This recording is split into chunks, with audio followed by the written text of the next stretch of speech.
Hi అండి. మా ఆయన వైజాగ్ వాళ్ళ ఫ్రెండ్ మ్యారేజ్‌కి వెళ్తారని చెప్పాను గదా! నిన్న మార్నింగ్ డ్యూటీ చేసుకొని వచ్చి బయలుదేరారు. మా ఆయన డిప్లొమా కాలేజ్ ఫ్రెండ్ అంట. మన ఫ్రెండ్స్ మ్యారేజ్ అంటే మాత్రము ఎందుకులే నువ్వు వెళ్ళకపోతే పెళ్లాగిపోద్దా ఏంటి అని పంపించరు.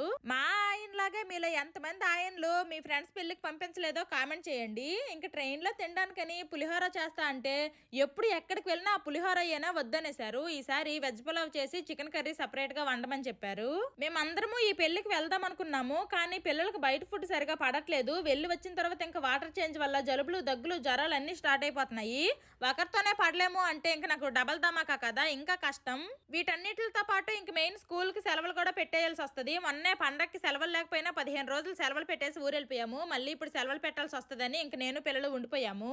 వెజ్ పులావ్, చికెన్ కర్రీ బాక్సుల్లో పెట్టేసి వాటర్ బాటిల్ అలాగే ఒక యాపిల్ కూడా పెట్టాను. మా పిల్లలు నేను బాయ్ చెప్పేశాము. స్టేషన్ వరకు డ్రాప్ చేయడానికని మా ఆయన ఫ్రెండ్ బైక్ పైన వచ్చారు. Bye bye.